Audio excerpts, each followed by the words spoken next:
First story. Deadbeat brother crashed my car, and my entitled parents lied to protect him.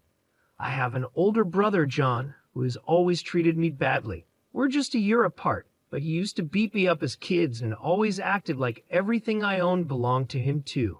He was the golden child in the family, which made my life hard, so I moved out as soon as I turned 19. My uncle, who is a retired police officer, took me in when I left home. He even gave me an old Crown Victoria, which I absolutely loved. For some reason, John hated that I had that car. He went through 4 old cars that eventually broke down, while my Crown Vic kept running smoothly. After his 4th car broke down when he crashed it into a pole, he asked to borrow my car. I had a bad feeling and told him no. He called me entitled and said he needed the car to get to work. I told him to take the bus because I knew how he drives, and there was no way I was letting him use my car. My parents called me after that, trying to convince me to lend him the car. I refused, no matter what they said, because I needed it for my own transportation. John wasn't the only one with a job to get to. My uncle was proud of me for standing up to them, and even gave me a high five. A few days later after work, I noticed my car was missing from where I had parked it. I called John, but he didn't answer. Then I called my parents and asked if he had taken my car. They denied it at first, but when I said I was calling the cops, they admitted that John had taken it because he needed it. I told him he'd better bring it back immediately, or I'd get the police involved. They called me a jerk, but they also called John and told him to return my car. He showed up in the parking lot 30 minutes later. When I demanded to know how he stole my car, he held up a set of police Crown Vic keys he had bought online. Some of them were made to work with multiple cars. I told him that if he ever stole my car again, I'd have him arrested. Then he had the nerve to ask for a ride home. I reminded him that he left me waiting in the cold after stealing my car so he could walk home. He called me a jerk as I drove away. After that, my uncle installed a tracking device in my car. When Christmas came around, I was celebrating with my family like every year. The roads were cold and icy, so I had to be very careful while driving. By now, you might have guessed from the title, yes, John borrowed my car again during the Christmas party. He decided to pick up a friend and thought I wouldn't notice. But I did when I looked out the front window and saw my car was gone. I pulled up the tracking app and saw he was a few miles away. I called him to yell at him, and everyone at the party noticed something was wrong. I told him John stole my car again, and my uncle confirmed it wasn't the first time. John told me to screw off and said he'd be back soon. I warned him not to drink and drive, but he just hung up on me. While I was watching the tracker, the dots stopped moving.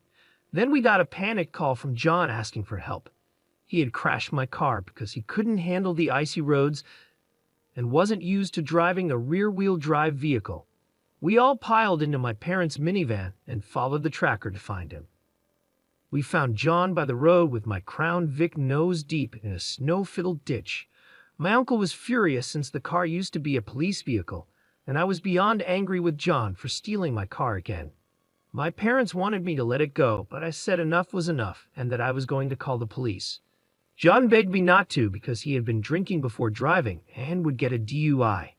I told him he was going to pay for the damage to my car, or I'd sue him. As luck would have it, police were already on their way to check on the accident because someone else had called them. My parents tried to tell the cops that I was the one driving, and they were just there to help me. I told the cops that wasn't true, and my uncle backed me up. One of the officers recognized my uncle, and they had a quick chat.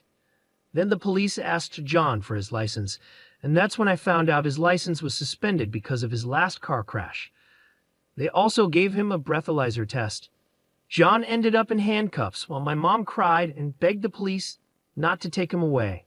The officer told her that she and my dad could be arrested too for lying to the police. That shut them up fast, and we all got back in the minivan. The Christmas party ended early, and my parents drove me and my uncle home since he had come with me. They didn't say much during the drive and sped off as soon as we got out of their van.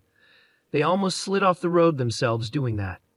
My brother was released from jail the next day, looking terrified and close to tears. The cops had scared him by talking about the horrors of prison, and he even wet himself. They let him take a shower afterward. My uncle started laughing and told us that his friends at the police department didn't file the DUI charge, just the one for the suspended license, which was about a $1,000 fine. My uncle said he just wanted to teach John a lesson and that this would be the only time he'd help him out. John then apologized to me and promised to pay for the repairs to my Crown Vic. He also swore he'd never touch my car again. When the car was pulled out of the ditch, the front end damage was minor, just a new bumper, headlight, and grille were needed. The damage was only on the surface, thankfully. My parents have pretty much pretended the whole thing never happened. John gave me the extra Crown Vic keys he had bought online and said he learned a lesson he wouldn't forget. Update. This is an update from yesterday. My brother kept his promise and paid for the damage to my car. The body shop guy gave me a fair deal to replace the damaged parts on my Crown Vic and just asked if I cared whether the parts were original or not. I told the body shop I didn't care if the parts were original since the car is old, and I didn't want the repair bill to get too high. I thought the damage was just on the surface. There was a bit more to fix. The shop said they needed to straighten out some minor damage, but it wasn't anything major. They could handle it easily. There was also a little damage to the fender panels, but they assured me it was easy to fix, especially since I didn't mind if everything wasn't perfect. The new parts would be painted to match the car, so that was good news. My brother paid the body shop in cash right away after getting the repair quote.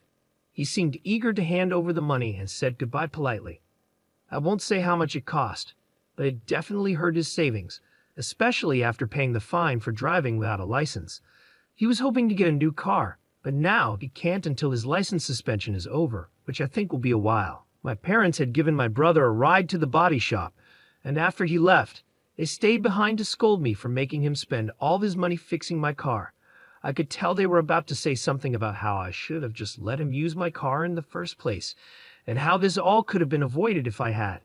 But something inside me snapped, and I cut them off. I finally let it all out. I called them out on everything, the favoritism, how they've always treated my brother as more important than me. I reminded them that I had to move in with my uncle just to get away from their unfair treatment. I told them how they let my brother steal my car and then tried to lie about it until I threatened to call the police. They even tried to lie to the police by saying I was the one driving when my brother crashed my Crown Vic. And now they were mad at me for making my brother pay for the damage he caused by stealing my car on Christmas Eve, driving without a license and while drunk. By the time I finished, I was out of breath. I was nearly out of breath. My mother was crying and my father's face was bright red, looking like he was about to explode. But instead of shouting, he took my mother by the hand and started to leave. Just then, a guy sitting near the door blurted out, "You guys are narcissists." That was all it took to push my father over the edge. He started attacking the guy like a madman. My dad isn't small, and he knows how to throw a punch, so he beat the poor guy badly like a wild gorilla. I yelled for the clerk to call the cops, and they did. When my father heard that, he bolted out the door and drove off, leaving my mother crying in the lobby. The police had to pick him up at home, and surprisingly, he cooperated when they arrested him. But now he's facing charges for assault. The guy my father beat up had a badly swollen black eye, a possibly broken nose, and a concussion. I was there when they put him in the ambulance to take him to the hospital. My mother has been calling me, crying and blaming herself. My uncle says it's about time my dad got some karma, and my brother is doing everything he can to stay out of it. This is not how I thought things would turn out. Update. My father is out of jail now, and I've been told he looks terrible. My mother paid his bail, and when he came out, he looked almost as beat up as the guy he attacked. Apparently, he picked a fight in jail over the weekend and got jumped by other inmates.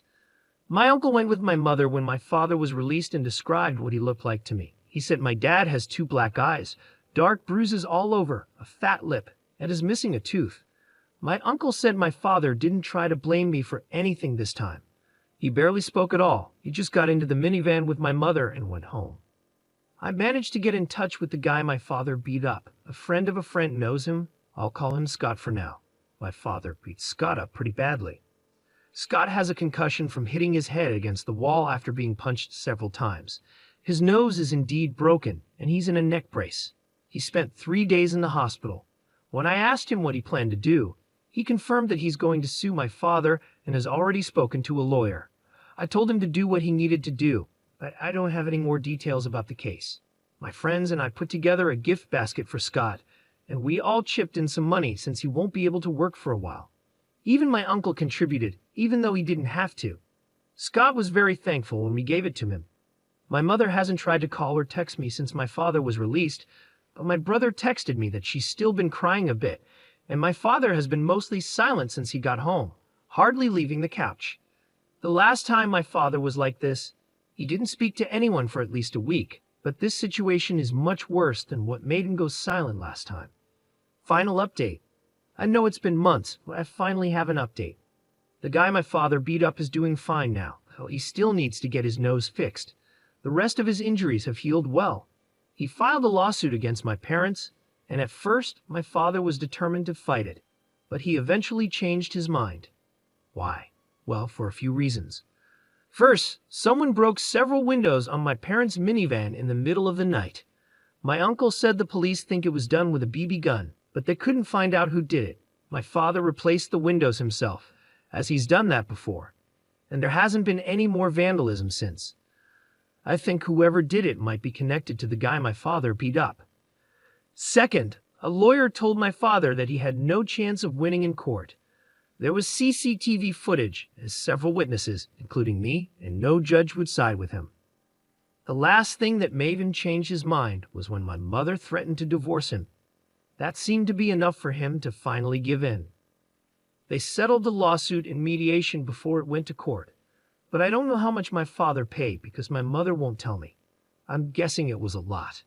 As part of the agreement, my father also has to go to anger management classes. I've only seen my father a few times in the past few months, and it's clear he's still mad at me. He avoids looking at me and always seems angry. But after everything that happened, he can't justify his anger anymore, not even to himself. He just sits quietly and fumes. He's also cut back on drinking a lot, probably because it's one less expense for him and my mother to worry about. As for my brother, you'll be glad to know he's been trying hard to make things right with me. He moved out of our parents' house and is living with a friend now. He got his license back, but doesn't have a car yet because he can't afford one. Instead, he rides a bike to work.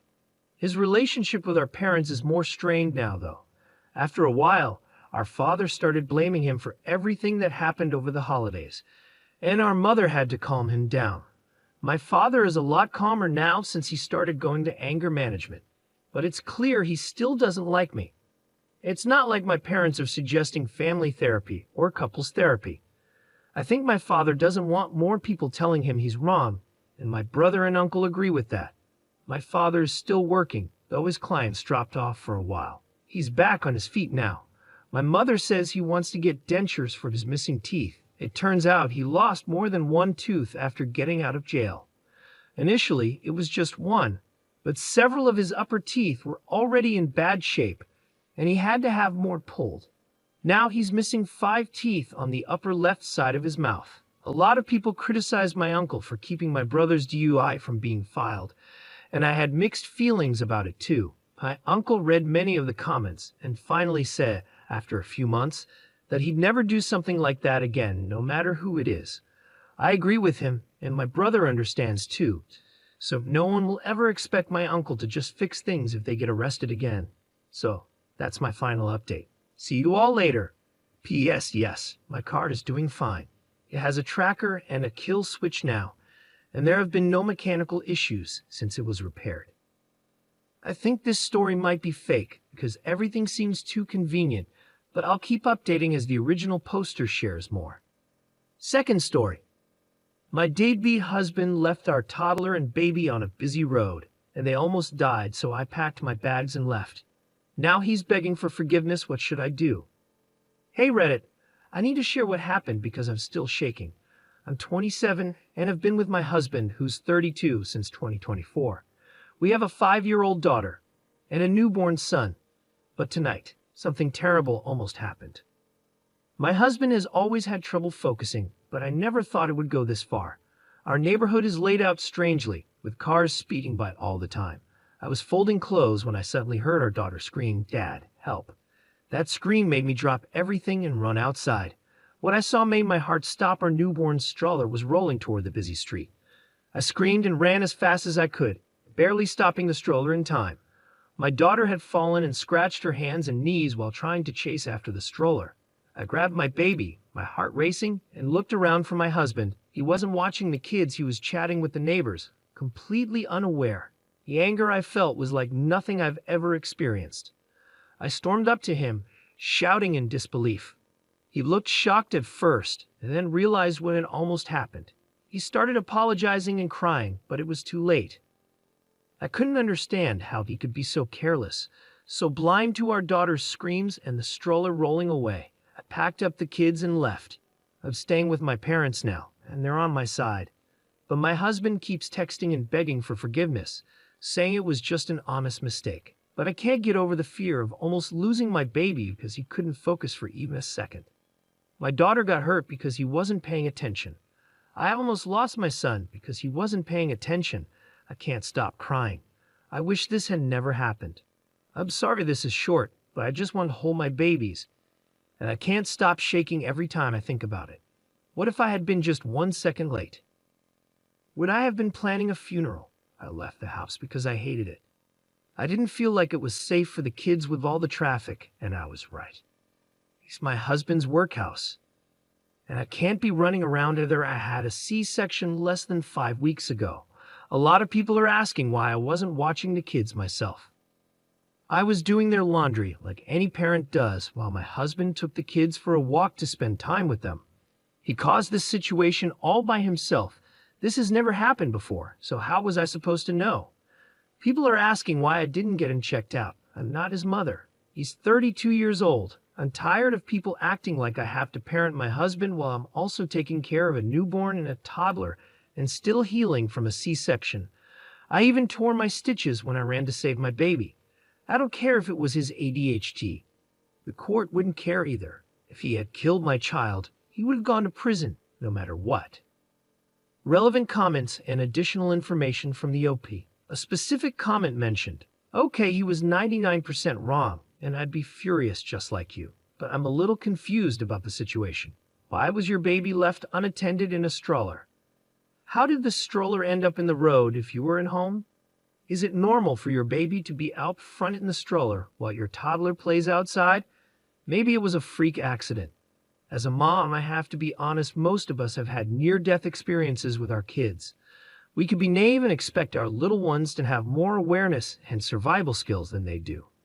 When my son was 2, we had a terrible experience with an escalator, and I still have trouble sleeping because of it.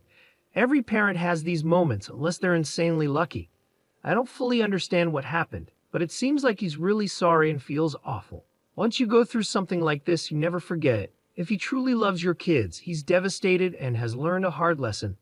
I'm not sure if your response was the best, but I understand why you did it in the heat of the moment. I think you two need to have a serious talk and maybe consider moving if possible. I wouldn't jump straight to divorce like Reddit often suggests. I believe there's a solution here, and I'm so sorry you're dealing with this. It's the worst feeling in the world. Ope's response. Hi there, let me clarify. I was sitting inside in the living room, and there's a big window behind the TV that was open a little so I could hear what was happening outside. That's when I heard my toddler scream for her dad to help. When I got outside, he was standing on the neighbor's driveway. I think he must have left the baby on the road because there's no way the stroller would have rolled off by itself. My toddler was playing with the neighbor's cat before she noticed her brother rolling away. When I confronted my husband about it, he just kept stuttering and couldn't explain what happened.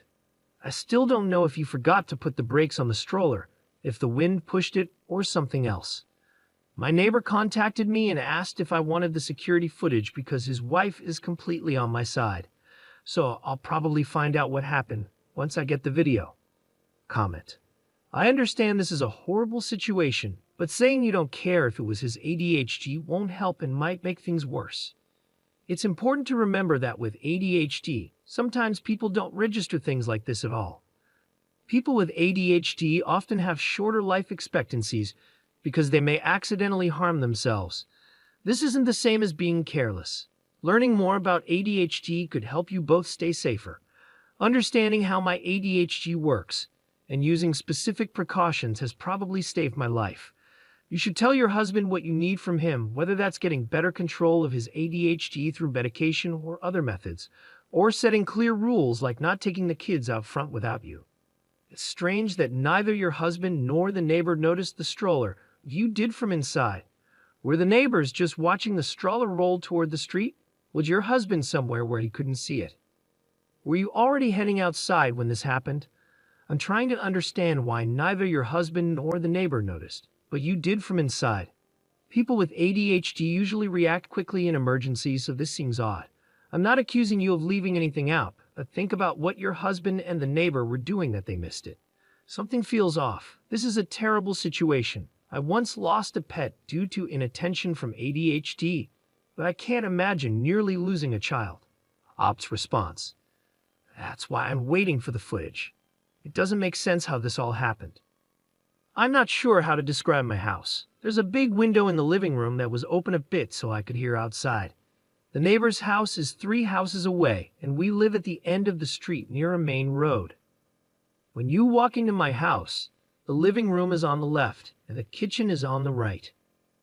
When I got up, I couldn't run fast because I'm still healing. Sorry if this is confusing. When I ran outside, the neighbor's wife was running toward the stroller, but was still far away, and the neighbor was helping my little girl off the road. That's all I saw. I'm just waiting to hear back from them.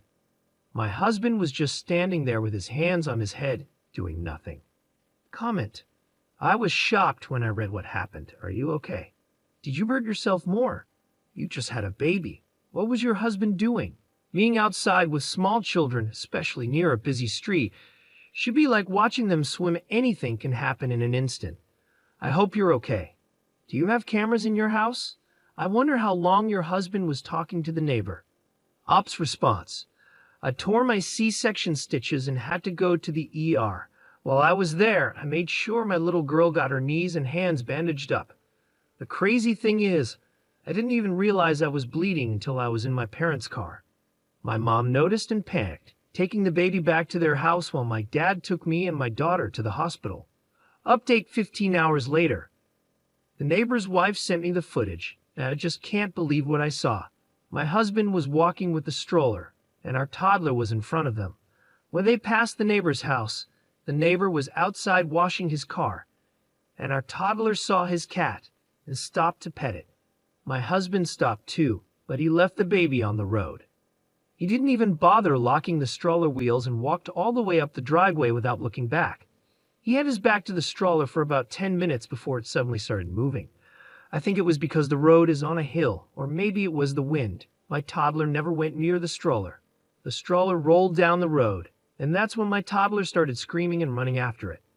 When she saw the stroller, the neighbor started running after my daughter, but she tripped, and he tried to help her up. That's when the neighbor's wife drove into the frame, stopped her car, and ran back toward the stroller. After that, everything went out of frame, but you can hear all the noise. My husband just stood there the whole time with his hand on his head, staring blankly. He didn't even move when our toddler was crying after she hurt herself. He only started crying when I confronted him. I don't know what to do. I'm panicking because this isn't the life I wanted for my kids. I can't understand why he just stood there. I haven't gotten a text or call from him since I saw the video, just silence. I can't stop hearing my daughter's screams in my head. It's a sound no mother ever wants to hear. I can't explain it, but it felt like my blood ran cold, and all I felt was pure fear. I'd never want to watch that footage again. Thank you for watching the video. If you're interested in more stories like this, we have plenty more to share. Just subscribe to our channel, hit the like button, and share it with your friends.